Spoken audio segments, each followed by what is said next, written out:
7 de fevereiro, meio-dia. Eu vou compartilhar de maneira breve, para não forçar. Eu vou pedir um texto aqui para vocês, que está no livro de 2 Samuel. 2 Samuel, capítulo 15, verso 4. Diz assim: Dizia mais Absalão: quem me dera ser juiz na terra, para que viesse a mim todo o homem que tivesse demanda ou questão, para que ele lhe fizesse justiça. Hoje eu quero conversar com vocês sobre um homem citado na Bíblia, que ele tinha tudo para dar certo. Era um homem extremamente bonito, um homem forte, um homem que nasceu em um palácio, era um príncipe. A Bíblia fala que ele tinha uma voz, o tom da voz dele era uma voz diferenciada que conseguia envolver as pessoas. Sabe aquela pessoa que nasce, a gente diz assim: olha, isso daí tem tudo na vida.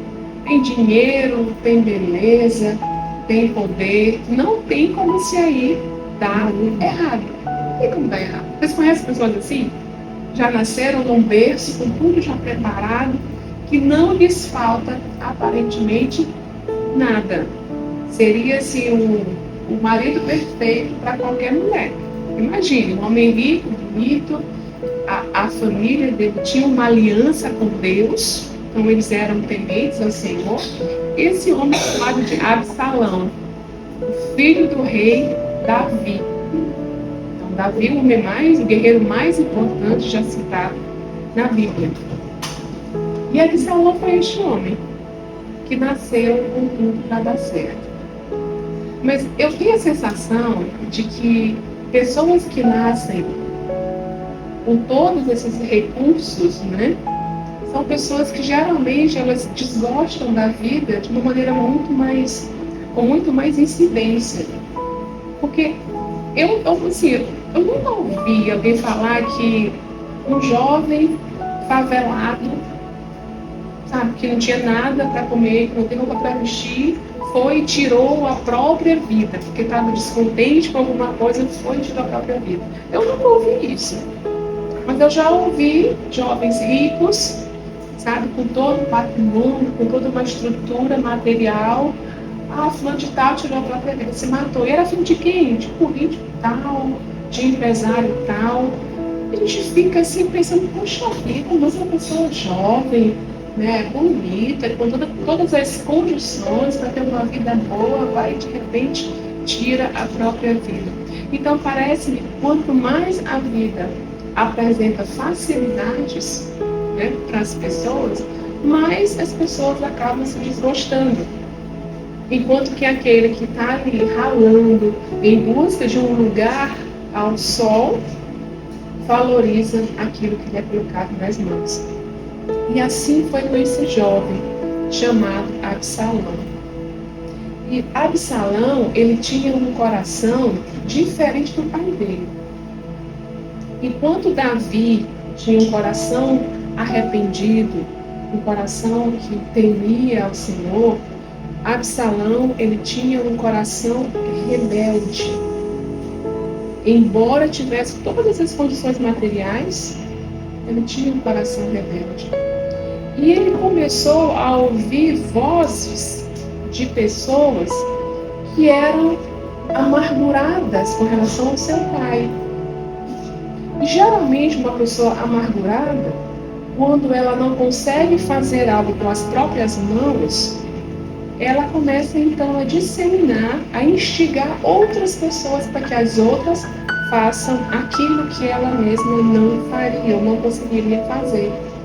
Então a Bíblia fala de um conselheiro, que era um grande conselheiro do rei Davi, chamado Aitofel. E esse Aitofel, ele tinha amarguras com relação ao rei Davi. E ele começou a usar o filho, Absalão, contra o próprio pai, dizendo para ele, por que você tem condição de se tornar um rei? Você tem condição de tirar o lugar do teu pai, de se tornar o rei de Israel. E Absalão já tinha um coração o quê? Rebelde. Aí imagina, chega o pai e diz, mas você tem condição de ser a gerente daqui. Você está nesse lugar, você teria toda a possibilidade de estar em uma outra posição. E o dia que já tinha aquela tendência a buscar algo que não era para ela, vai se sentir encorajada a ir buscar aquilo que não era dela. E aí, quando a gente faz a leitura mais aprofundada, a gente vai perceber que Absalão, sob orientação desse conselheiro, ele teve relações sexuais com as concubinas do pai dele em pleno terraço, para que todo Israel visse que agora ele é que estava ali no comando. Ou seja, ele começou a quebrar uma série de princípios, desonrando o próprio pai, porque agora ele queria o lugar do pai. E ele passou a ir de aldeia em aldeia, tipo como acontece na época política. Os candidatos vão nos bairros e param para ouvir a voz do popular, que é o eleitor, para dizer, o que você está precisando? Olha, quando eu me eleger, eu vou ver a tua casa. E foi mais ou menos isso que Absalão passou a fazer. Ele ia de aldeia em aldeia, abraçando as pessoas, dizendo, olha, quando eu me tornar rei, se eu me tornasse rei, tudo isso aqui ia ser resolvido. Sabe, a gente já conhece essa fala, campanha eleitoral, né? E aí pronto, ele começou a ter apoio, até chegar a um nível que ele realmente tomou o lugar do pai, um lugar que não era dele. E o que aconteceu com Absalão? Embora Davi, depois que Absalão tomou o lugar dele, Davi foi fugir. Davi, que poderia ir guerrear contra o próprio filho, ele deixou o filho lá no trono e ele fugiu. E ainda deu uma ordem para os seus soldados, ninguém toque nele. Era o filho dele.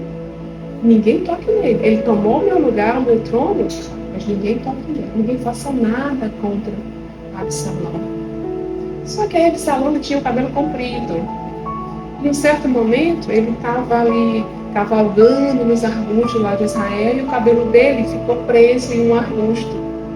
E os guerreiros de Israel, chateados com aquela situação, porque o próprio filho tinha tomado o lugar do rei, um deles vai lá e mata Absalão.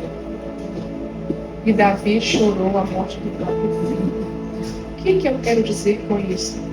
Que tudo aquilo que é para nós, existe um propósito de Deus para as nossas vidas. E aqui, na Terra, existem lugares onde o Senhor vai nos colocar. E o que é para a nossa vida, nós não precisamos quebrar princípios para alcançar essas coisas.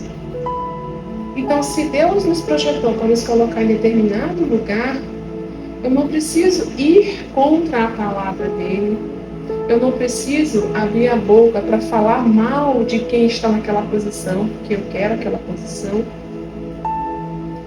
Então, nós precisamos entender isso. O que é para mim vai vir para as minhas mãos sem eu precisar quebrar nenhum princípio.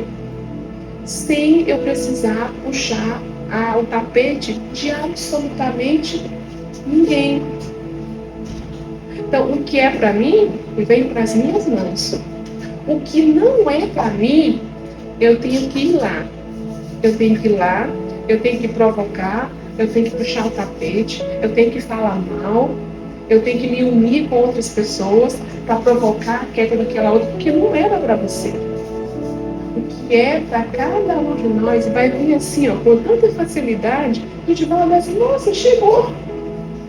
Porque é para você. É para você. Então você não precisa quebrar nenhum tipo de princípio. Você não precisa se aliar a ninguém para falar mal de outra pessoa. Você não precisa se insurgir contra a palavra do Senhor, se tornando rebelde.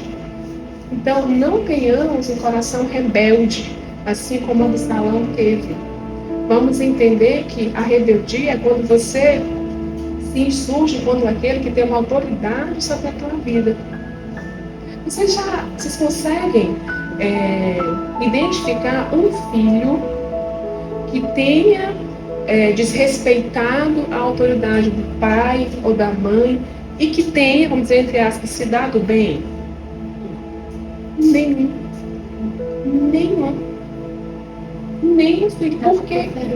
Isso é um princípio. Então, um coração rebelde é exatamente uma pessoa que ela não reconhece a autoridade que existe sobre a vida dela. E a nossa principal autoridade é a autoridade do Senhor. Então, se você vai contra a palavra, se você vai contra alguém que está com uma autoridade espiritual sobre você, seu pai, sua mãe, sua gerente, nós temos uma gerente que tem autoridade sobre nós aqui no nosso trabalho. Então, qualquer lugar onde nós tivermos uma autoridade, se nós nos levantarmos contra essa pessoa, nós vamos estar quebrando princípios, tendo um coração rebelde. E o fim de uma pessoa que tem um coração rebelde não é bom. Morre jovem, como aconteceu com Absalão. Então não vamos ficar preocupadas em conseguir isso ou aquilo, ou pegar algo de A, de B ou de C. Não. O que é para cada um de nós já está determinado pelo próprio Deus.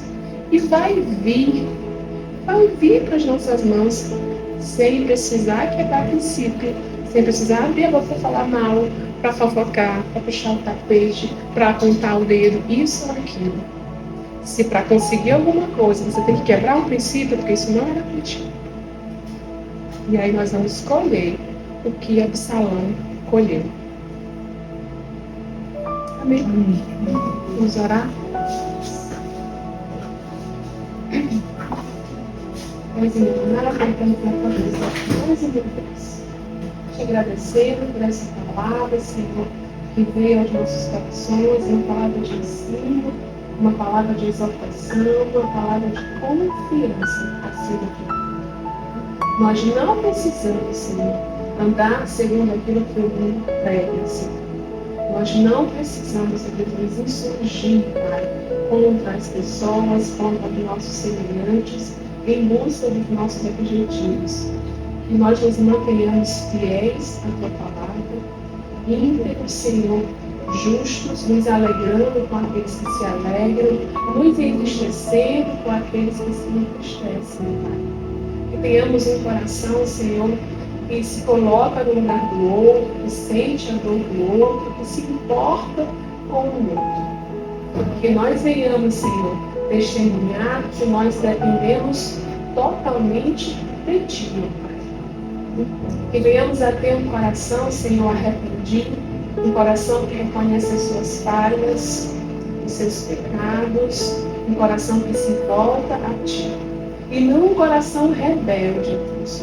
Um coração que não reconhece a Tua autoridade e a autoridade das demais pessoas que nós convivemos, que estão ao nosso redor. Que nós possamos reconhecer, Deus, essa autoridade e honrar.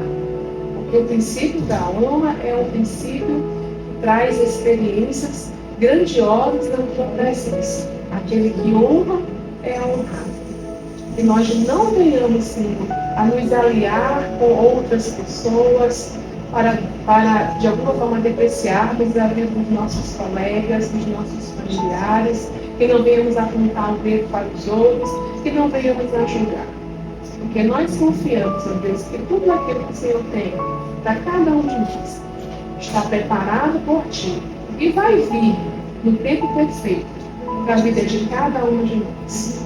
Senhor, abençoe a nossa casa, abençoe a nossa família, cada um da nossa parentela. Guarda a nossa mente, o nosso coração, das influências desse mundo mal. Em nome de Jesus, amém. Amém.